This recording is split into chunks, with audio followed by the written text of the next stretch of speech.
ഒരു വ്യക്തിക്ക് ജീവിതത്തിലെ സമ്മർദ്ദങ്ങളെ നേരിടാനും ഉൽപാദനക്ഷമതയോടെ പ്രവർത്തിക്കാനും സമൂഹത്തിന് സംഭാവനകൾ നൽകാനും കഴിയുന്ന മാനസിക ക്ഷേമത്തിന്റെ അവസ്ഥയെയാണ് മാനസികാരോഗ്യം എന്ന് പറയുന്നത്. പുതിയ കാലത്തെ തിരക്ക് പിടിച്ച ജീവിതശൈലിയും സാമൂഹിക സാമ്പത്തിക സമ്മർദ്ദങ്ങളും മൂലം വിഷാദം, ഉത്കണ്ഠ, മറ്റ് മാനസികാരോഗ്യ പ്രശ്നങ്ങൾ എന്നിവ വർദ്ധിച്ചു വരികയാണ്.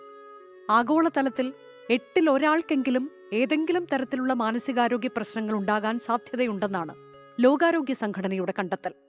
കൗമാരക്കാർക്കിടയിലെ ആത്മഹത്യാ നിരക്ക് വർദ്ധിക്കുന്നതിന്റെ പ്രധാന കാരണങ്ങളിലൊന്ന് മോശം മാനസികാരോഗ്യമാണ്. മാനസികാരോഗ്യ പ്രശ്നത്തെക്കുറിച്ചുള്ള തെറ്റിദ്ധാരണകൾ ഇല്ലാതാക്കുകയും മാനസികമായി ബുദ്ധിമുട്ടുന്നവർക്ക് സഹാനുഭൂതിയോടെയുള്ള പിന്തുണ നൽകുകയും വേണം. പ്രകൃതി ദുരന്തങ്ങൾ, സംഘർഷങ്ങൾ, പകർച്ചവ്യാധികൾ, മറ്റടിയന്തര സാഹചര്യങ്ങൾ എന്നിവ മനുഷ്യജീവിതത്തിലുണ്ടാക്കുന്ന ആഘാതം വളരെ വലുതാണ്. വീടും ഉപജീവനമാർഗവും നഷ്ടപ്പെടുന്നതിനൊപ്പം ആളുകൾ വലിയ തോതിലുള്ള മാനസിക സമ്മർദ്ദങ്ങൾക്കടിപ്പെടുന്നു. ഈ പ്രശ്നങ്ങൾ നേരിടുന്ന ലോകത്തെ 5-ൽ ഒരാൾക്ക് മാനസിക പ്രശ്നങ്ങൾ ഉണ്ടായേക്കും. ദുരന്തബാധിതർക്കാവശ്യമായ മാനസികാരോഗ്യ പിന്തുണയും കൗൺസിലിംഗും ഉറപ്പാക്കേണ്ടതിന്റെ അടിയന്തര ആവശ്യകതയാണ് ഈ വർഷത്തെ ലോക മാനസികാരോഗ്യ ദിനത്തിന്റെ പ്രമേയം.